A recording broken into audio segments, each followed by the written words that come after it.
오늘 말씀은요, 대단한 악당과 더 대단한 하나님이란 제목입니다.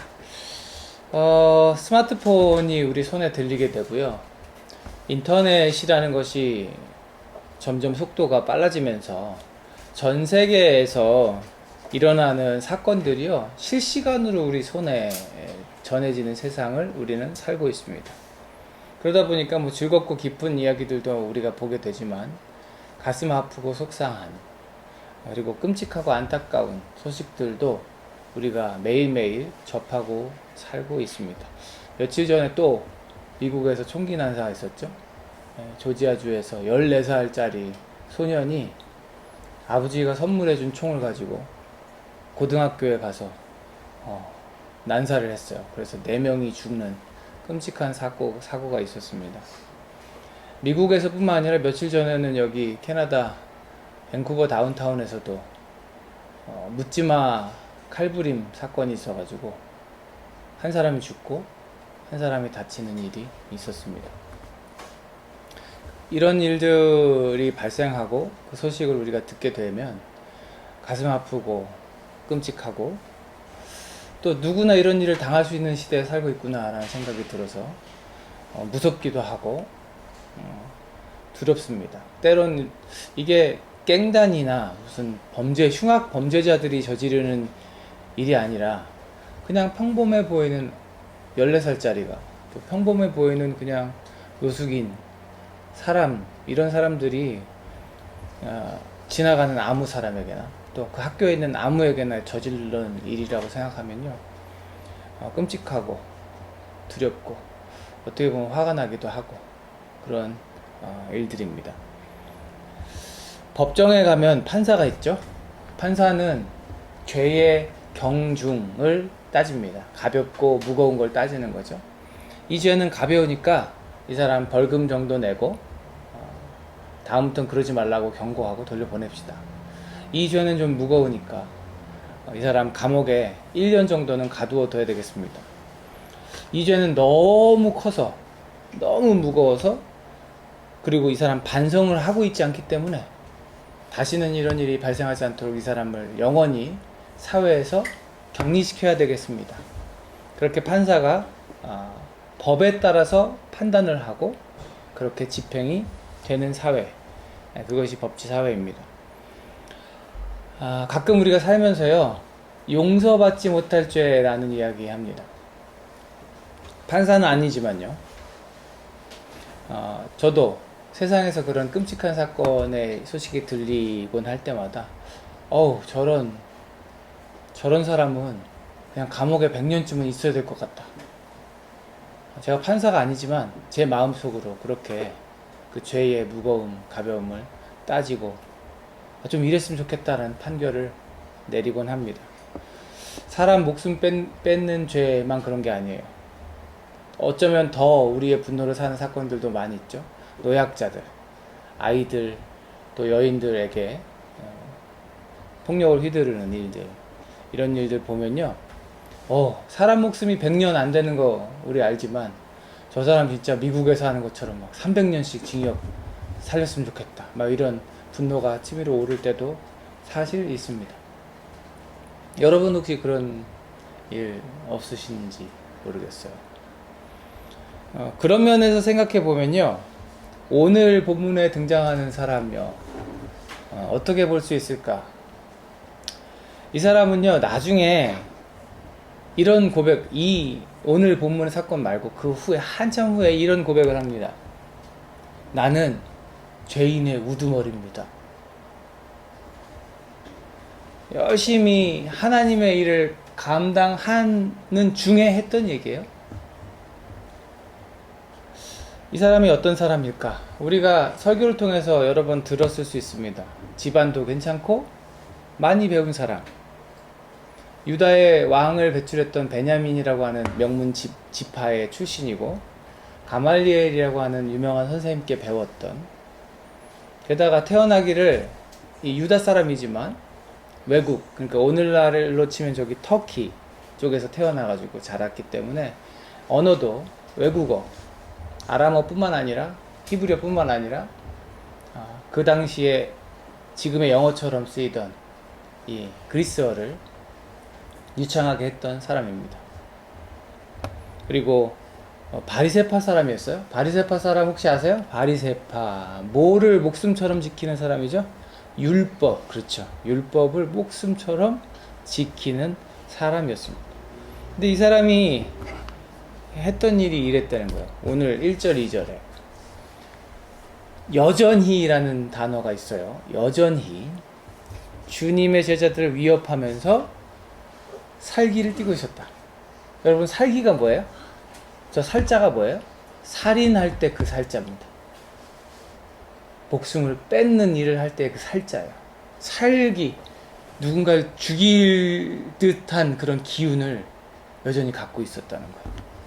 그래서 다메섹 가가지고 남자나 여자나 가리지 않고, 아마 노소, 어리거나 늙었거나도 가리지 않았을 거라고 생각해요. 닥치는 대로 묶어서 예루살렘으로 끌고 오려는 것이었다. 좋은 집안 태어나서 능력 있고, 더군다나 나중에 우리가 알게 되지만 이 사람은 로마라고 하는 당대 최고의 세계 1등의 군사력을 가진 나라의 시민권을 가졌던 사람이었는데, 이 사람이요, 여전히, 제가 아까 여전히의 방점을 찍었는데 여전히 그랬다고 그래요. 그럼 여전히라는 말은 언제 써요? 언제부터 지금까지 여전히 이러하다, 그때부터 지금까지 쭉 그래 왔다는 이야기를 하는 거예요. 이 사람이 언제부터 이런 살기를 등등하게 띄었을까? 우리 말씀 나눴는데요. 사도행전 7장쯤이었나요? 스데반이 예수를 전하다가 사람들에게 끌려서 성 밖으로 끌려가서 돌에 맞아 죽던 그 현장, 거기서 돌에 맞아 죽는 사람 보면서 죽어 마땅하다라고 생각하면서, 자, 돌 던지는데 여러분들 좀 편하게 옷들 주세요. 겉옷을 받아가고 겉옷을 맡아줬던 청년이 바로 이 사람. 그때부터 지금까지 여전히 살기가 등등했다. 그냥 싫어하는 게 아니고요. 그때부터 여전히 싫어했더라, 이게 아니고요. 위협하면서 살기가 등등했다. 이런 사람도 위험한 사람들이죠. 여차하면 죽일 수도 있다라는 굳은 의지를 얼굴에 드러내고 있습니다. 근데 이 사람이 어떻게 했대요? 다마스쿠스에 있는 여러 회당으로 보내는 편지를 받겠다고 해요. 다마스쿠스, 옛날 성경에 지금 세번역에는 다마스쿠스라고 나오고 우리 개역 성경에는 다메섹으로 가는 길 이렇게 나오잖아요. 다메섹으로 가겠다고 대제사장을 찾아와요. 예루살렘에서 북동쪽으로 한 200km 떨어져 있는 곳입니다. 여기 여러분이 우리가 사는 여기서요, 200km를 떨어진 곳이라고 하면 어디쯤 될까요? 북동쪽으로 200km 떨어진다 하면요, 우리 여름에 갔던 보스턴 바쯤이 됩니다. 그리고 남쪽으로 200km 가면 얼만큼 될까요? 한 시애틀 정도가 됩니다. 여러분, 거기까지요 걸어가겠다고. 이때 뭘 타고 갔겠어요? 뭐 돈을 준다고 돈벌이 하러 가는 것도 아니에요. 내가 거기 가겠다고. 뭐 하러 가겠다고요? 예수의 도를 따르는 잔당들을 소탕하기 위해서.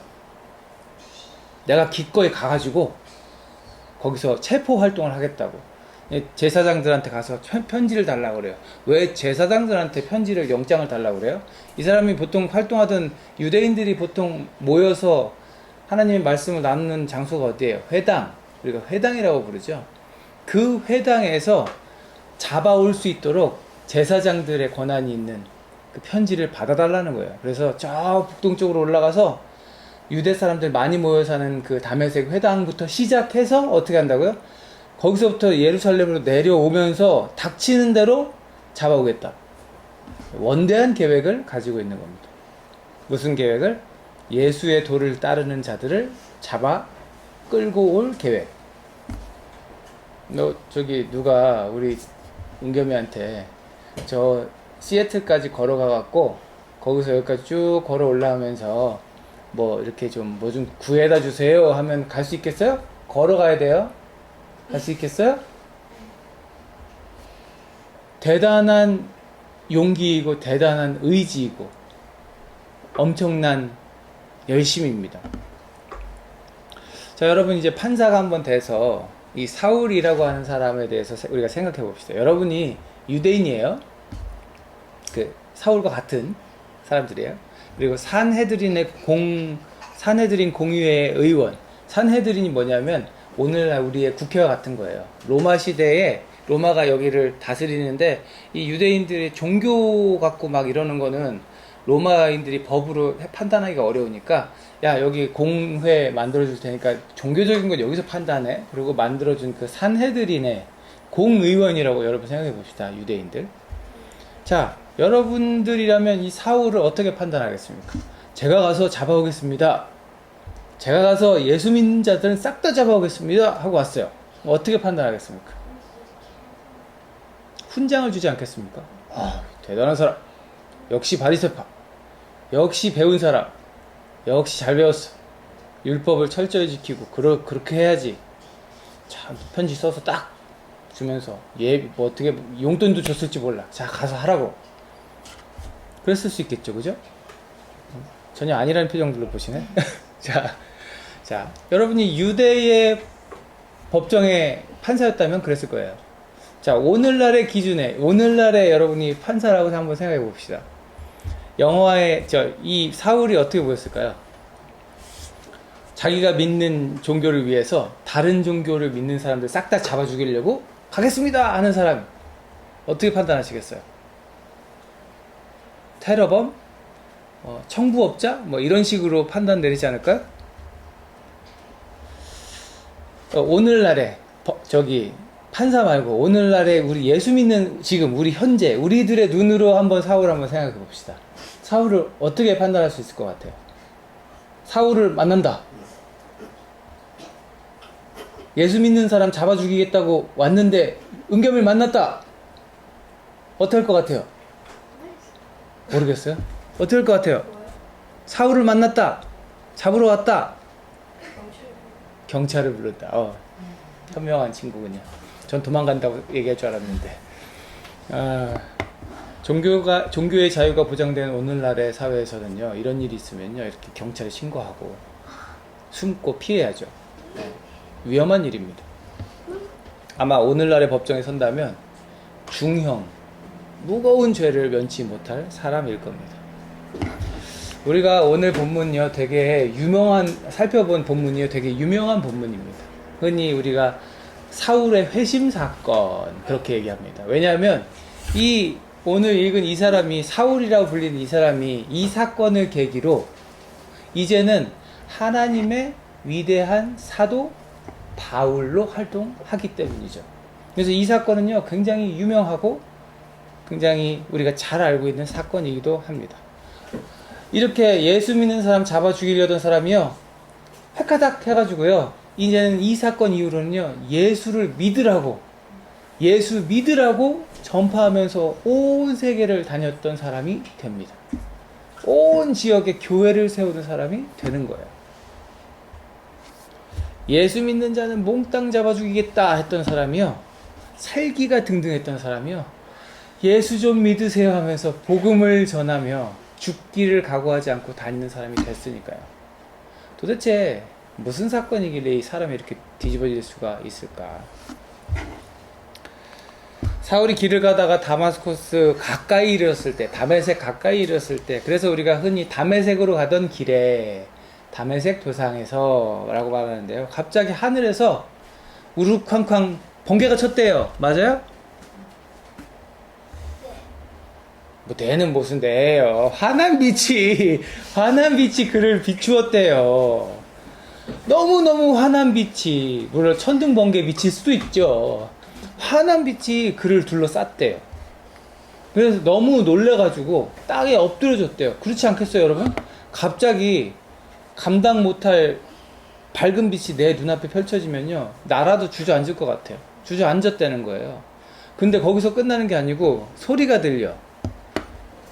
8.5채널 돌비 서라운드 그 이상의 음성으로 들렸을 거예요. 여러분 영화관 가면 엄청 크게 들리는 그런, 정말 막 내 심장을 울리는 소리로 들렸을 겁니다.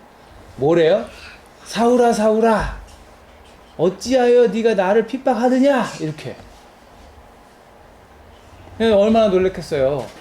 털썩 주저앉아가지고 지금 아무것도 안 보이는 상태에서 네가 뭔데 나를 지금 괴롭히느냐, 그러니까 누구십니까 하고 물었던 거예요. 그러니까 대답이 어떻게 나와요? 나는 네가 핍박하는 예수다. 여러분, 저는 저기 사울이요 조금 억울했을 거라는 생각도 들어요. 아마 사울은요 예수님을 핍박한다고 생각하고 그 짓을 하지 않았을 거예요. 그죠? 예수는 왜? 예수님이 십자가에서 죽었다고 생각하니까. 예수님은 없으니까 지금 자기가 핍박하고 잡아 죽이려고 했던 건 누구예요? 그 예수의 도를 따르는 사람들이었어요. 그 예수의 도를 따르는 사람들을 자기가 핍박했던 것 뿐인데, 예수님 당사자가 나타나셔가지고 야, 너 왜 나를 핍박하냐? 하고 말씀하셨으니까 어떻게 보면 좀 억울하다 생각할 수 있겠죠? 그러나 예수님 입장에서는 뭐예요? 나의 가르침을 따라 행하는 내 제자들, 내 형제 자매들을 핍박한 것이 곧 나를 핍박한 것이다. 예수님 그렇게 말씀하시는 거예요. 사랑하는 여러분, 여기 있는 저와 여러분, 예수님을 믿고 따르는 저와 여러분은요, 예수님의 형제요 자매인 줄 믿으시기 바랍니다. 우리가 당하는 고난은요, 예수님께서 당하시는 고난과 같아요. 맞죠? 그래서 예수님은요, 오늘 사울에게 말씀하신 것처럼요, 어찌하여 나를 핍박하느냐 하시는 것처럼요, 우리가 고난 당하실 때요, 그냥 팔짱 끼고 이렇게 계시는 게 아니라 우리와 함께 그 고난을 감당해주고 계신다는 거예요. 여러분의 가장 든든한 백은 누구다? 예수님이다. 여러분, 이걸 꼭 믿으시고 잊지 마시고 어느 상황에서도 주님이 나와 함께 하신다는 걸 기억하실 여러분 됐으면 좋겠어요. 사울은 억울했을지도 모르지만 그게 사실이에요. 예수님의 도를 행하는 자들을 핍박한 게 예수님을 핍박한 겁니다. 성경은 이 사건 때문에요, 사울이요, 얼마 동안? 사흘 동안. 요즘에 친구들이 사흘 그러면 4일하고 헷갈린다면서요? 하루, 이틀, 사흘, 나흘 이렇게 세잖아요. 근데 하루, 이틀, 사흘, 사흘이 4일과 비슷하니까 4일로 착각한다면서요? 이거 4일 아니고 3일이에요. 하루, 이틀, 사흘. 3일 동안요, 앞을 보지 못하는 상태가 돼버렸대요. 너무 강력한 빛을 봤거든요. 그리고 그 빛 때문만이 아니라 예수님께서 그의 눈을 안 보이게 딱 만드셨어요. 그런 다음에 사람 손에 이끌려서 다메섹 성으로 들어가게 하셨습니다. 너 내가 시킬 일이 있으니까 너 거기서 기다려. 그는 충격을 받았어요. 눈만 못 보는 상태가 아니라요, 제가 성경을 쭉 읽어보니까 아마도 여기서 사울은요, 한마디도 하지 못한 채 지냈을 가능성이 높습니다. 눈이 보이지 않는 채로. 먹지도 않고 마시지도 않으면서. 먹고 마실 수가 없었겠죠, 지금 자기가 당한 일을 생각할 때. 그리고 사흘 동안 깊은 시간을 보냈을 겁니다. 제가요, 예수님을 처음 만났던 날, 그날 밤에 그 몇 시간 동안요, 울다가 웃다가 울다가 웃다가 막 그랬거든요. 울다가 웃으면 어떻게 된다고요? 어디에 털난데 이러잖아요. 야, 친구들 다 알면서 이게 아는 척 안 하네. 울다가 웃다가 자꾸 그러면은 어디에 털난데 이런단 말이에요. 아마 제가 그날 밤에 어디 털이 좀 났을 거예요. 울다가 웃다가 그랬단 말이죠. 왜 그랬을까요? 예수님을 만나고 나니까 하나님께서 그제까지, 뭐 그때 제가 나이가 17살인데 살아봐야 17년 살았는데 죄를 지면 얼마나 적겠어요. 그런데 하나님께서 그때까지의 나의 삶을 순식간에 영화처럼 쫙 보여주시는데요, 너무 부끄럽고 하나님 앞에 너무 죄송한 거예요. 그래서 울다가, 그런 죄를 진 나를 내가 너를 사랑한다 이렇게 말씀하시는 그 얘기를, 음성을 듣고 좋아서 웃다가, 너무 죄송해서 울다가 그랬던 거죠. 아마도요, 사울은 이 사흘 동안 털복숭이가 되지 않았을까. 왜?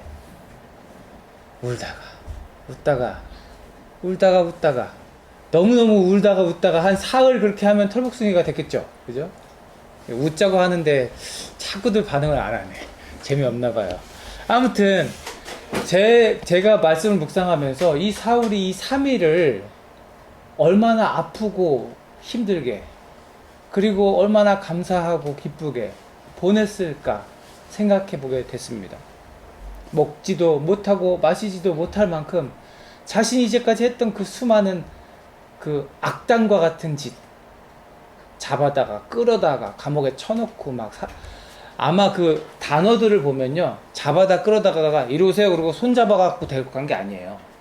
머리채라도 잡아갖고 질질질질 끌고 가는, 그래도 싸다고 생각하면서 그렇게 사람을 끌어다가 넘기는 짓을 했을 거란 말이죠. 근데 예수님을 만나버렸네? 자기는 죽고 끝났다고 생각했던 그 예수님이 나타나가지고 자기한테 지금 자기 앞을 보지도 못하게 하시고 네가 나를 핍박했다고 그렇게 얘기를 하셨단 말이죠. 그 3일이 얼마나 힘들었을까. 사랑하는 여러분, 사울은요 확실히 대단한 악당이었습니다. 오늘 설교 제목이 뭐예요? 대단한 악당과 더 대단한 하나님. 대단한 악당이었어요. 누구 편에서? 예수님 편에서. 누구 편에서? 예수님을 따르는 사람들 편에서. 그렇게 고집스럽게 200km를 내가 걸어가겠습니다 하고 와가지고 사람들 잡아오겠습니다 하는, 그렇게 집요하게 주님 보시기에 씻을 수 없는 죄를 저지르는 이 예수님을 대적했던 사람도요, 예수님을 딱 만나는 순간 어떻게 돼요? 구원을 얻게 되는 거죠. 사랑하는 여러분, 세상에 정말 흉악하고 끔찍한 죄들이 참 많지만 어떠한 죄도요 예수님의 십자가 보혈보다 클 수는 없다고 저는 믿습니다. 세상에 정말 가장 강력한 악당도요 예수님을 만나면 그 예수님의 십자가 보혈 그 아래 서기만 하면 용서받고 구원을 얻을 수 있는 줄 저는 믿습니다. 어디 사울뿐이겠습니까? 이후에 수많은 사람들이 예수를 만났고 구원함을 얻었고 거듭나서, 거듭나는 게 뭐예요? 영어로 뭐죠? born again, 다시 태어나서 이제는 옛사람의 모습은 죽고 새 사람의 모습으로 다시 태어나서 예수의 사람으로 살아간 사람들이 이 세상엔 셀 수 없이 많이 있을 거예요. 예수를 만나던 날 밤의 얘기를 제가 했지만 예수님을 만난 이후에 제 삶도 그렇게 변화되었습니다. 예수님을 알게 된 여러분의 삶도 변화됐을 줄로 믿습니다. 사랑하는 여러분, 여전히 살기가 가득했던 사울도요, 그런 악당 같은 인생도요, 예수님 만나면 사랑 가득한 인생으로 바뀌게 되는 줄 믿습니다. 믿으시길 바래요. 죽어 마땅하다고 한 사람이라도 더 잡겠다고 그렇게 몸부림치던 인생이요, 살려야 한다고, 한 사람이라도, 한 영혼이라도 더 살려야 된다고 복음 전하면서 다니는 인생이 되었습니다. 그리고 여전히 이 세상에는요, 그렇게 예수가 필요한 사람이 너무나도 많이 있어요. 예수님 만나야 하는 영혼들이요, 너무나도 많이 있어요. 그래서 하나님께서 저와 여러분을 만나주셨고 우리를 통해 그 일을 지금도 하시는 줄 믿습니다. 하나님 나라 위해서 저도 여러분도 이 바울과 같은 인생 살기를 욕심냈으면 좋겠습니다. 바울이 나중에 어떤 삶을 살던가요? 아까 제가 소개했지만 나는 죄인 중에 괴수입니다 라고 말할 만큼 날마다 그 내면에 있는 자기의 죄와 싸우면서 한 영혼이라도 더 예수님께로 인도해서 자기가 했던 많은 그 죄악된 일들을 더 하나님 앞에 더 많은 영혼 데려오는 것으로 갚으려 애를 썼던 인생이라고 저는 생각합니다. 사랑하는 여러분, 주님을 만난 여러분들도 그런 인생 사셨으면 좋겠습니다. 여러분의 학교에서, 우리의 가정에서, 또 직장에서, 또 여러분이 갈 발걸음할 곳곳에서, 여러분의 모든 삶의 자리에서 예수님께서 찾으시는 그 한 사람 우리가 찾아서 우리가 섬기고 주님께로 인도하는 그 위대한 사역을 감당해내는 우리들 되었으면 좋겠습니다. 악당보다 더 크신 하나님, 모든 문제보다 더 크신 하나님, 사랑의 그 예수님께서 오늘도 우리 안에서 역사하시는 줄 믿고 우리에게 주신 성령께서 우리로 하여금 또 다른 바울의 삶을 살게 하시는 줄로 믿습니다. 시작된 한 주 여러분들, 우리 그렇게 욕심내 봅시다. 사울이 사흘 동안 그 시간들 지냈을 거라고 제가 그랬잖아요. 자기의 지나간 삶을 돌아보면서 부끄럽다, 내가 이제는 주님 위해서 이런 삶을 살아야지 하고 생각하고 기도하며 하나님 앞에 나아갔던 그 사흘의 시간, 오늘 이번 주 한 주간 우리가 그렇게 보내봤으면 좋겠습니다. 여러분, 우리의 삶을 한번 점검해보고 주님 앞에 우리가 어떻게 살아야 되는지 다시금 방향을 잘 생각해보고 그렇게 나아가는 한 주 사시기를, 바울보다 더 위대한 삶으로 하나님께 영광 돌리는 여러분 되시기를 주님의 이름으로 축복합니다. 기도하겠습니다. 하나님, 불러주심을 감사합니다. 하나님, 자녀 삼아주심을 감사합니다. 예수 그리스도, 우리의 영원한 소망, 그분을 품고 주님 다시 오실 때까지 하나님 나라 위에 사명 감당하게 하시는 주님을 찬양하며 감사합니다. 하나님, 사울의 삶을 통하여, 변화된 바울의 그 인생을 통하여 도전받고 결단합니다. 우리도 하나님 나라 위에 쓰임받고 한 영혼 주님께로 인도하는 그 귀한 사명을 오늘 하루 묵묵히 감당해내는 자들 되게 하여 주옵소서. 우리의 삶의 자리에서 그렇게 살아내겠습니다. 애쓰고 주님 앞에 기도하며 나아가겠습니다. 우리를 통해 하나님, 영원히 주께 돌아오는 귀한 일들이 날마다 일어나기를 원하오니 주님 역사하여 주옵소서. 이제는 우리 구주 예수 그리스도의 은혜와 아버지 하나님의 무한하신 사랑하심과 성령님의 내주 교통하심이, 모든 문제보다 크신 하나님, 모든 악을 덮고도 남으시는 우리 주님을 바라보며 한 영혼 구원하는 일에 우리의 삶을 드리고 우리의 삶의 모든 현장에서 예수님 믿고 예수님 믿는 그 믿음으로 온전히 살아가겠노라 결단하고 다짐하는, 세상으로 나아갈 여기 있는 주의 사랑하는 백성들 머리 위에 이제로부터 영원토록 함께 하시옵기를 간절히 축원하옵나이다. 아멘.